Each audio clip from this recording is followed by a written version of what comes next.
Hello, welcome back to another... Just scare you there? Yes. Oh, I apologise. Welcome back to another video. My name is Ash. This is... Taylor! It has been a while since we made a video. In fact, it's been so long that Taylor's actually left and flown back to the USA and then flown back to the UK in the time that I've not made a video. Even though I did have videos planned. I renewed my medical recently, which I thought was very interesting. And I was going to talk about my bottom in it. You did pass the bottom exam. I did pass the bottom exam, even though... Well, no, let's not get into that, because that sounds more... I don't know, I think you've got an image in your head that didn't happen. There was no rubber gloves. No gloves. Well, there's nothing involved in that, in that aspect.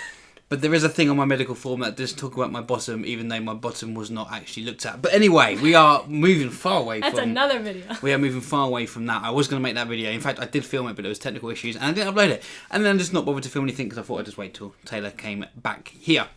So this video is a video that some people have asked for a few times, actually, with Taylor being on it. And that is talking about Taylor's role. We've talked about my role as a youth activities counsellor, and so we're going to talk about Taylor's role as a youth activities entertainment host. I've never heard of that. What is that?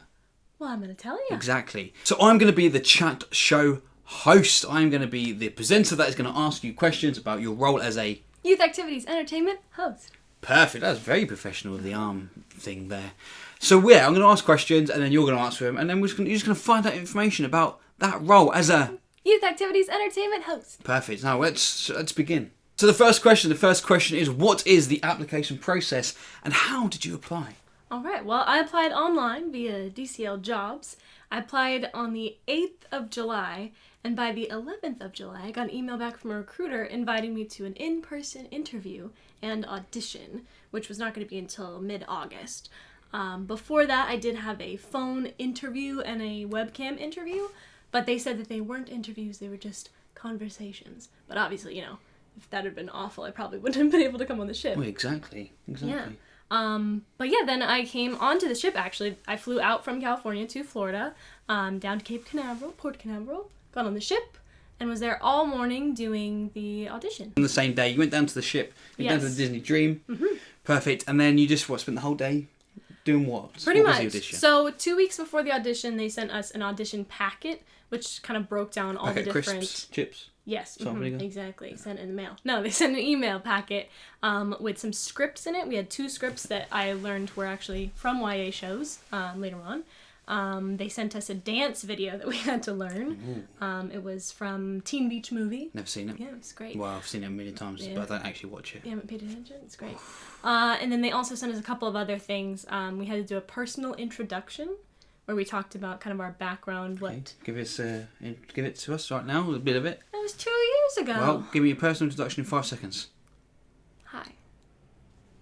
How you doing? 5, that's done. So you had the audition, you did a dance? Yes, a dance. You did a script? Mm-hmm. One of the scripts was actually with another person, which was nervous for me. Who was a real person, or? Yeah, another applicant. So there were 4 of us there on that day. So I was nervous because then you're depending on your partner to get their lines right. Yeah. And mine got a lot of those wrong. And they never saw him again? I did. Oh, okay, so move on from that then. So, you did that, you did a little dance in front of... Who was there? Who was watching you do this stuff? The 2 recruiters that I spoke to beforehand, they were both very nice. They were there all day long taking care of us. The assistant cruise director and the cruise director. Oh, wow, the whole royalty. And then some YA shoreside people. So not our YA managers, I didn't meet any of them, but shoreside YA management. Oh, very good. So quite a few people there. And that took a whole afternoon or a whole day? Or... Yeah, so obviously the ship had to leave at, 3 o'clock? So we had up until maybe 2 o'clock. And we did have lunch afterwards. Which very nice. Where did you go? Crew mess? Cabanas. Absolutely disgusting. It's worth applying. If you think about applying, it's worth applying just to get a free meal at Cabanas. Mm-hmm. Sounds like it was a full day. Once your interview and audition was finished and you were done, you got off the ship, they kicked you off, they said goodbye, see you later. How long before you got a call back and to say you got the job? It was very quick. I think maybe a couple of weeks. But for me, it was an even quicker process because there was a hole, actually, not a hole in... I was going to say ship? Hole in the ship? Oh, I was going to say there was a hole on the ship, but not an actual hole, meaning like a hole in the schedule that they needed to fill. Because an Ent Host had actually gone from the dream to the magic. And so then the dream was down in Ent Host. So they needed to fill that spot really quickly. And so then they reached out to me and said, you've got the job, and actually we've got a spot opening next month. That means you were the best person in the group of people that got through, because you were the first on the list. Yeah, you know. So you obviously got the job. Yes. But it can take a lot longer from that, yeah? Yeah, so actually one of the people that I auditioned with in that group of 4 also got the job, but they did not come onto the ship until the end of my second contract. And that's what, probably it's like 4, 5, 6. Yes, number 6 is about a year later. Yeah, So it was crazy. I didn't even know that they had gotten the job, and then Yeah. they showed up on board, and I said, wait a second. That's a long time to wait. So that's a lot longer than potentially youth activities people, counsellors. Yeah. Although we do have a long wait, we have a quicker turnaround. There's more of us. Mm-hmm. So in that case, like, what is then the difference between your job as a youth entertainment host, a YA Ent host as we call them in the slang terms, and my job as a YA counsellor? Well, there are many similarities. I got rid of the snowman, by the way. I lost the snowman. I don't know where he went. I was getting Did he distracted. melt? No, in the first question when you were talking, I got distracted from him, so I apologise. Sorry, carry on. So differences between YA counselor and Ent host. Ent hosts do fall into the counselor role a lot of the time. They'll stand outside the bathrooms and play with the kids in different rooms, do crafts and things like that with them, just the normal counselor duties. But then as an Ent host, your primary role is to do the shows. So there's lots of character shows that we do. We talk to Crush and Stitch. We do princess shows. And then we also do our own kind of shows. We do science experiments and cooking shows where you're put on different characters, personalities for the kids. And open house. Open house, yeah. So we do things for parents as well. And also the teens, the tweens. We kind of go all around the ship doing shows for the kids. So it's a lot. As youth activities counsellors, we sit in on those shows because we are there not to do the show. That's their job.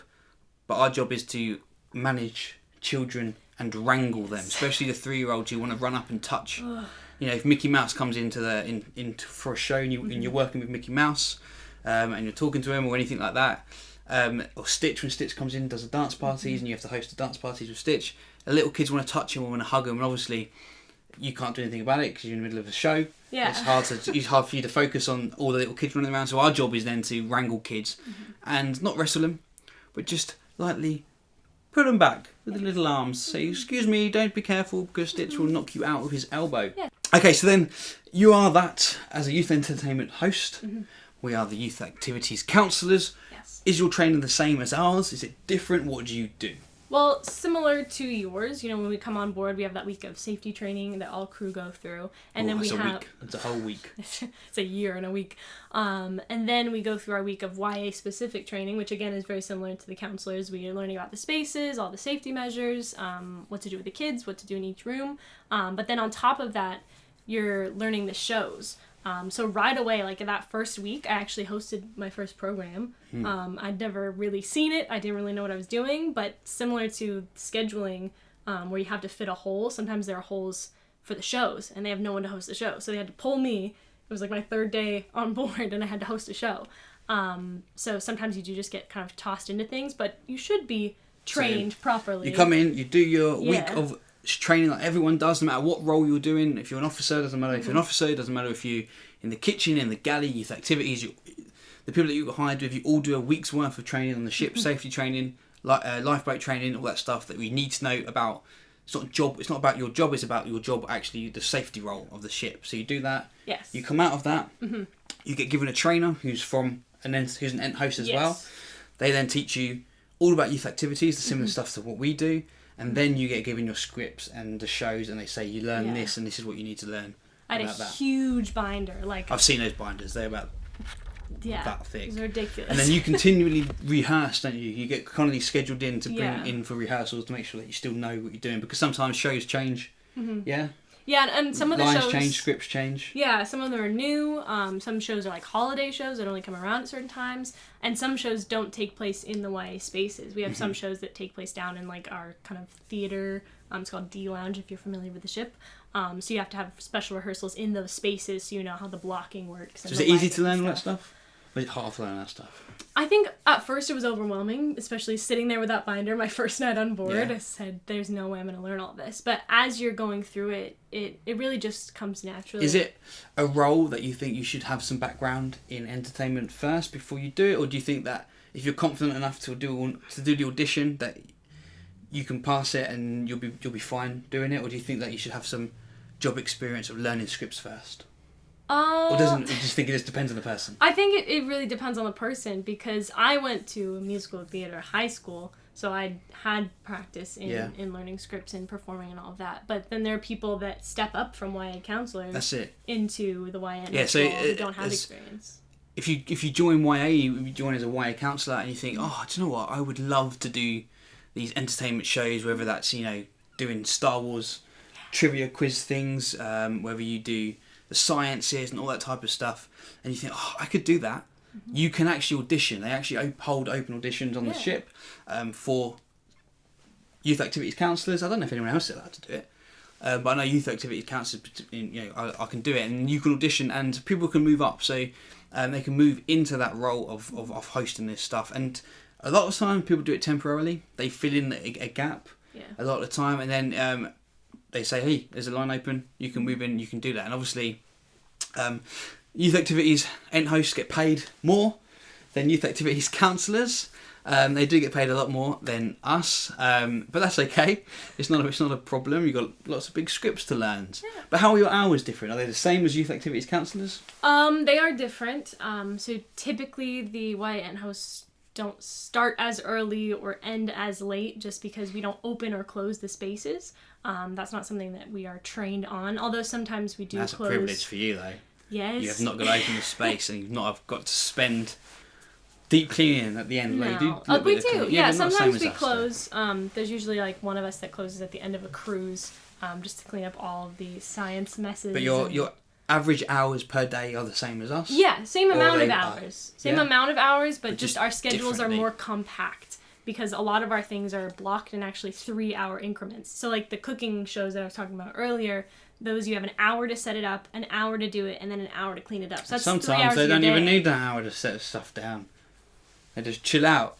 Excuse me. You can't find an Ent host sometimes. So where are these Ent hosts gone? They're cleaning in what they call the special place that they live. And they're not. They're just chilling, having a little chat in the chinwag. I never did that. I know you never did that. I'm good. But I digress from that. So you have basically the same amount of hours for us. Yes. But just your day is a little bit different. Yeah.